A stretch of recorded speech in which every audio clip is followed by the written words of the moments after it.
Oi gente, tudo bem? Meu nome é Lilian e esse é meu canal Afrodiaspora em Movimento. Se você gostar do conteúdo, por favor se inscreva, dá o joinha, ajuda muito o canal. Se você quiser mais conteúdo, conteúdo escrito também, vai por favor na minha página do Instagram, que é onde tudo começou, afrodiaspora.movimento. E bom, nós temos algumas mudanças aqui, né? Finalmente eu tomei vergonha na cara e comprei um tripé. Então vocês não estão mais em cima de vários livros com estojo em cima, assim, o celular assim. E aí vocês têm, a possibilidade de ver aí um pouco mais de um cenáriozinho, de eu montar, assim, um pouco mais a minha estética. Não é só a minha cara, assim, tipo, super perto. Se alguém quiser me dar alguma dica sobre videomaking, sobre criação de conteúdo, tiver alguma ideia de tema, eu tô super aberta, porque eu sou super nova aí nesse universo e eu quero muito aprender a melhorar minha produção, meus vídeos, minhas técnicas de edição que são nulas, mas enfim, não é sobre isso que eu quero falar. Eu quero falar sobre ela, a mais temida, a mais odiada do Brasil, mais odiada que Bolsonaro e Lula juntos, Porque tanto o hater do Bolsonaro quanto o hater do Lula odeia Carol Conká, mamacita, mamacita, mamacita, vamos lá. Eu vi uma enxurrada de análises nos últimos meses, principalmente entre janeiro e março, que foi o tempo que ela tava no Big Brother, uma enxurrada de gente falando do comportamento dela, enfim, falando para ela buscar terapia, analisando no ponto de vista psicoterapêutico, psiquiátrico, sem nenhuma credencial para isso. E não é isso que eu quero fazer hoje. Eu quero falar sobre questões de foro um pouco mais íntimo, de mais experiência, porque isso é uma tangente, mas assim, eu tentei fazer um bagulho mega acadêmico nos outros vídeos, no meu conteúdo do Afrodiaspora. E, gente, sinceramente, de acadêmico, assim, 100% acadêmico, já basta minha dissertação, que está sendo um parto para escrever, como qualquer dissertação de mestrado ou tese de doutorado. Então aqui eu queria fazer uma coisa mais leve, em que, lógico, eu vou trazer essas questões academicistas, porque isso faz parte de quem eu sou, inegavelmente. Eu vou trazer textos, enfim, esse conteúdo mais focado em educação, mas eu também queria falar um pouco mais livremente, sabe? Ter um espaço para dividir minhas brisas de uma forma que não exija que eu faça referência a BNT. Então, o que eu pensei sobre Mamacita? Bom, eu pensei duas coisas e eu vou fazer 2 vídeos separados para isso. Eu acho que a primeira, que vai entrar em outro vídeo, mas que também eu vou tocar aqui, é a nossa percepção das situações. Eu acho que isso influencia muito, e o que pessoas negras têm que fazer para chegar naquele patamar de fama, ou às vezes até num patamar menor. Muita gente se assustou não só com o comportamento dela, mas do Nego Di, do Projota, enfim. E eu acho que isso faz parte de, não uma patologia, mas meio que um fenômeno social maior, de como a pessoa negra tem que se portar para atingir um certo nível de ascensão. Eu vejo isso em exemplos práticos na minha vida, Porque não é uma coisa fácil você ter que jogar o jogo deles para conseguir acesso a um certo padrão de vida. Então eu quero, mas eu ainda não pensei sobre isso tanto, então eu quero falar sobre isso melhor um pouco mais tarde. O que eu quero falar de verdade hoje é sobre o relacionamento dela com aquele boy. Relacionamento entre muitas aspas, porque aquilo foi um desastre em chamas, flamejante, assim, que a gente, pela graça da TV brasileira e da invenção dos reality shows, a gente viu ao vivo. Principalmente aquela cena, que eu acho que foi a que mais marcou, da festa dela forçando o beijo nele. Aquilo foi muito difícil de assistir. Eu acho que pra todo mundo, muita gente acusou ela de assédio sexual, o que eu não acho que cabe, pessoalmente. Vocês podem discordar de mim, mas eu acho que é muito difícil uma mulher assediar um cara dessa forma, porque as percepções sociais são muito diferentes, Porque se um cara faz aquilo, a mina se sente pressionada, não sabe falar não e beija. É uma forma de assédio. Mas eu acho que ele tinha toda a liberdade como homem para falar não. Talvez isso seja uma percepção muito feminista ainda, da situação. Mas eu acho que é um pouco impossível naquela situação ele não ter tido a possibilidade de falar não. Eu acho que ele deu uma iludida nela, assim, de certa forma. De certa forma, porque ele também deu muitos sinais que ele não queria. E ela interpretou do jeito que ela quis. E no final a humilhação maior ficou pra ela, né? Não ficou nele, assim. Não tinha gente falando, um monte de gente falando, mas... que nem mais ou menos eu tô fazendo agora. Mas enfim, eu não acho que cabe uma acusação de assédio sexual ali.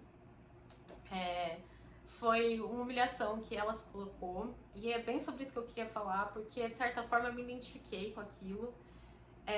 Eu nunca forcei beijo em ninguém daquele jeito, mas eu já forcei a barra em vários relacionamentos, em várias situações e com várias pessoas brancas, porque esse é o meio que eu tô, né? Esse meio bastante embranquecido. E aí eu fiquei pensando muito até que ponto você forçar tanto a barra com uma pessoa branca não é uma forma de assimilação. Porque a gente sabe que no Brasil a gente tem uma cultura de assimilação pelo relacionamento muito forte, né? Essa coisa de embranquecer a sua linhagem, embranquecer a família. É um status social, você tá com uma pessoa branca. Aí eu fiquei me perguntando até que ponto não é só mais um caso disso, só que com uma pessoa que forçou a barra até um extremo e que a gente viu a situação inteira e tá gravada, então muitas pessoas analisaram, enfim, tem vários pontos de vista sobre a situação. Mas eu acho que, né, vamos ser sinceros, toda pessoa negra já fez aquilo em algum nível por vontade de querer estar com aquela pessoa por questões sociais de escopo muito maior. Se você não nasceu com, tipo, 25 anos ou no epicentro de um movimento pan-africanista, eu acho que tem uma chance de 80% de você já ter forçado a barra com uma pessoa branca. E tem uma linha muito, muito tênue aí entre você gostar de alguém, independente de quem seja, e você gostar de uma pessoa branca porque ela é branca. E a gente fica desconfortável falando disso, né? Porque é pouco instintivo. Não é uma discussão que a gente teve ao longo da vida. Então é pouco instintivo você falar das pessoas nesses termos, né? Esses termos racializados. Eu acho que no Brasil esse é o problema. A gente tem dificuldade de falar sobre raça de forma geral e de trazer a raça para essas discussões mais intimistas, assim, né? Para essas questões de sentimento e de ego, enfim. E aí você pode estar agora falando com você mesmo ou até me perguntando diretamente, mas Lilian, ela é uma pessoa que está no centro, né, desses movimentos negros, ela é referência, sempre foi referência, ela é uma pessoa que tem noção das coisas, que tem uma postura, um discurso, papapá, pipipi. Se você já foi no coletivo negro, minha amiga, meu amigo, se você já participou de algum partido, se você já foi filiado, você sabe que o discurso é uma coisa e as ações da pessoa, infelizmente, são outras.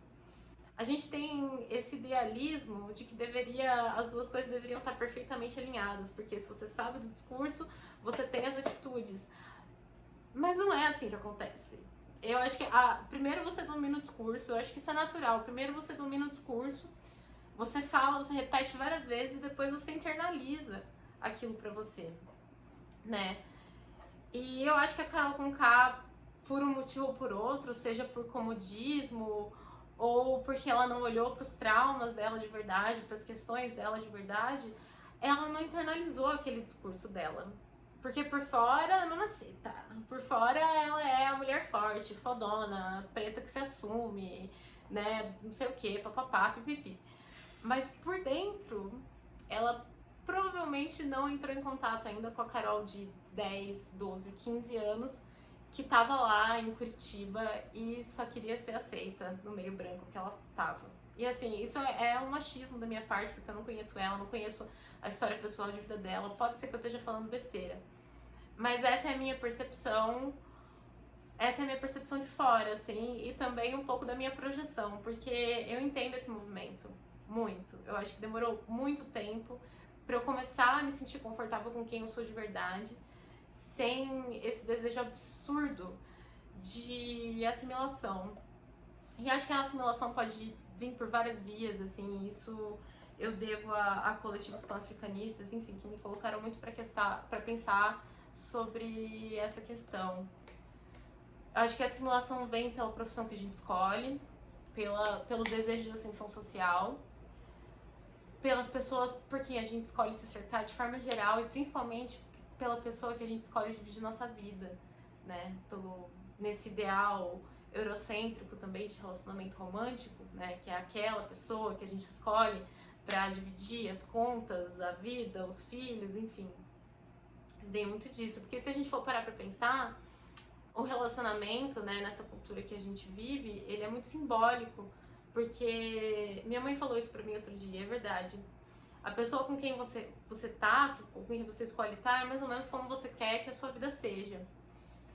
E, de fato, eu acho que a Carol, ainda no fundo, como muitas de nós, mesmo depois de ter dominado esse discurso, ó, faz tempo, esse discurso militante, a gente ainda quer atingir um ideal branco e convencional. Porque eu acho que essa coisa do convencional também é uma questão para Carol e também é uma questão para mim, talvez para muitas mulheres negras. Porque se você tá no meio branco, muitas vezes o convencional e o branco andam juntos, né? São questões simbióticas quase. E aí a Carol, ela vai pro outro lado, ela é o 80 do 8, assim, ela quer ser a mais esquisitona, a mais fashion forward, a mais pra frentex, assim, na forma como ela se coloca, mas aí ela ainda vai atrás do boy mais branco, hétero top da casa. Ela ainda tem esse desejo inconsciente de ser validada nesses meios. Então eu acho que a gente tem que pensar muito bem sobre isso, sabe? Porque não dá pra gente se curar quieto ou ignorando essas questões. Porque senão a gente só fica ali, ó, revivendo o trauma, dando soco em ponta de faca. Só ali, sabe? E eu tive muito esse movimento na faculdade, assim, de tipo, sempre buscar esses caras brancos, convencionais, e ficar surpresa quando eles não me ligavam no dia seguinte. Tipo, é lógico que eles não vão te ligar. Tipo, você tem que olhar para as coisas com um pouco mais de objetividade, sabe? Quem sou eu? Qual é a visão social que essas pessoas têm sobre mim? Em qual mundo eu tô, sabe? E eu acho que passa por aí. E assim, numa forma geral, assim, falando sobre relacionamentos interraciais, eu acho que se a gente escolhe estar num relacionamento interracial, porque sim, a gente escolhe estar nos relacionamentos, desculpa se você não é amargo ainda como eu, em quesito relacionamentos, assim, em quesito amor. Eu acho que a gente não escolhe porque a gente se apaixona, mas estar num relacionamento é uma escolha ativa. Você escolhe estar ali todos os dias. Que você tá ali, você tá escolhendo estar ali. E se a gente escolhe estar num relacionamento interracial, eu acho que a gente tem que ser muito sincero com a gente mesmo do porquê a gente tá lá. Eu acho que é isso que falta muitas vezes, essa percepção. A gente já se tranca pra pensar nisso, porque a gente não quer pensar no nosso parceiro nesses termos e a gente não quer pensar na gente mesmo nesses termos racializados, nesses termos de questão social. Mas é importante fazer esse exercício, porque essas questões existem não só no macro, embora elas existam muito no macro, elas também existem no micro.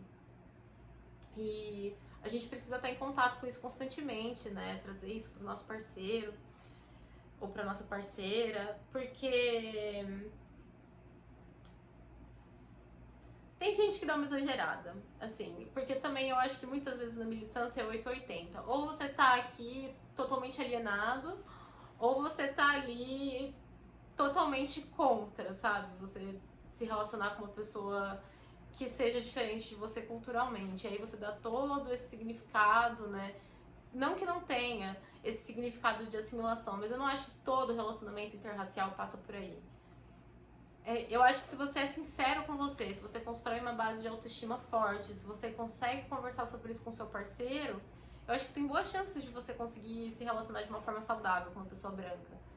Eu não acho que é realista você singularizar as coisas dessa forma, assim, no sentido de singularizar não, de você generalizar as coisas dessa forma, de você falar que é sempre errado, é sempre um movimento de assimilação, que é uma coisa ruim para toda a comunidade negra, que você não se aceita. Eu acho que isso é um pouco exagerado. Eu acho que tem como construir uma base sólida tanto pro seu relacionamento quanto pra você. E não cair nessa armadilha do colonizador, né? De tentar se encontrar naquele outro pra se sentir validado, ser aceito. E se sentir o outro também, né, dentro da relação. Você tentar diminuir a sua outridade perante o seu parceiro. E é isso, se a gente tá em um relacionamento interracial, é uma coisa que a gente tem que estar constantemente se questionando, assim, você não tem paz nesse aspecto. E isso é uma escolha. Às vezes você conhecer uma pessoa que vale a pena, né, nesse sentido. E eu me perdi, deixa eu olhar. Deixa eu ver se tem alguma coisa que eu não falei. Eu acho que todo mundo, de certa forma, faz isso quando idealiza uma pessoa, né? Seja por qualquer coisa. Às vezes a gente idealiza uma pessoa pelo grupo de amigos que ela tem, ou pelo círculo social que ela faz parte, ou às vezes até pelo peso que ela tem no seu contexto social, né? Se é aquele cara ou aquela mina que todo mundo quer, enfim. E aí a gente força a barra e a gente quer estar próximo daquilo, né? Que a gente considera que é bom, que é melhor. E acho que esse é todo o ponto. Você tá se relacionando com uma pessoa branca porque você gosta da pessoa, de verdade, porque você olha para aquela pessoa enquanto um ser humano, ou porque você quer se aproximar do que é bom. E o que é bom é o contrário de você. O que é bom é o que é oposto. Isso é uma coisa que, estando em um relacionamento interracial, eu acho que é constante, assim. Você tem que estar se checando pra ver se a sua percepção daquela relação mudou e se agora você acha que tá virando isso. E também se seu parceiro escuta, né? Porque eu acho que é impossível você estar numa relação interracial sem um processo de escuta do seu parceiro. E é lógico que você tem que escutar o seu parceiro também nas questões dele, porque todo mundo tem as suas questões, né?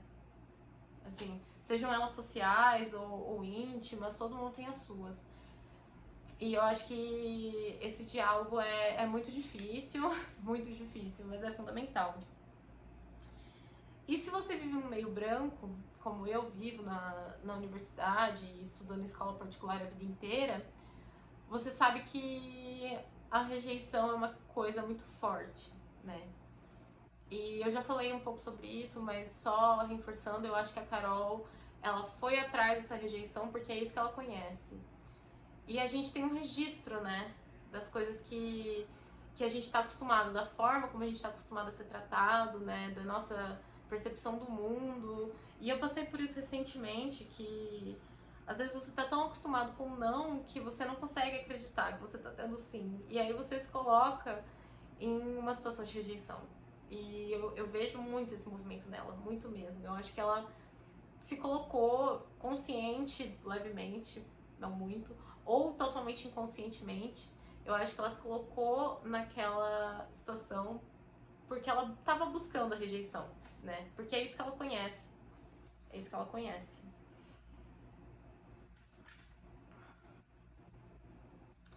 Gente, de novo, sobre relacionamentos interraciais. Eu acho que a chave também é reciprocidade, né? Porque, e eu prometi isso pra mim, de verdade, depois que eu vi aquela cena dela com aquele cara, eu nunca mais vou insistir por pessoa branca nenhuma. Nunca mais. Real. Porque eu tenho muito medo de estar fazendo aquilo. Seja, assim, um pouco menos, né? De uma forma mais atenuada, ou naquele extremo. Então, se não tiver reciprocidade, isso com qualquer pessoa, você foge. E reciprocidade é o quê? É entusiástico, é eu quero muito, vamos.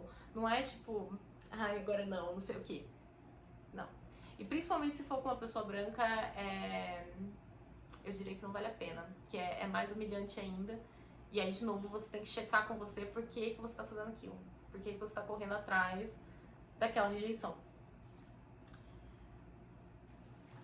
E eu acho que é isso, gente. Eu queria muito saber qual é a opinião de vocês sobre o assunto, qual é a percepção de vocês sobre o que aconteceu. Queria muito ouvir, principalmente das manas pretas, sapatonas, se elas acham que acontece isso também no meio lésbico, né? Dos homens, se vocês acham que. Se vocês, homens, né? Acham que vocês também correm atrás da rejeição dessa forma. Eu diria que sim, mas um pouco diferente, né? Porque o homem negro tem as suas particularidades também. E é isso. Até a próxima. Espero que vocês tenham gostado.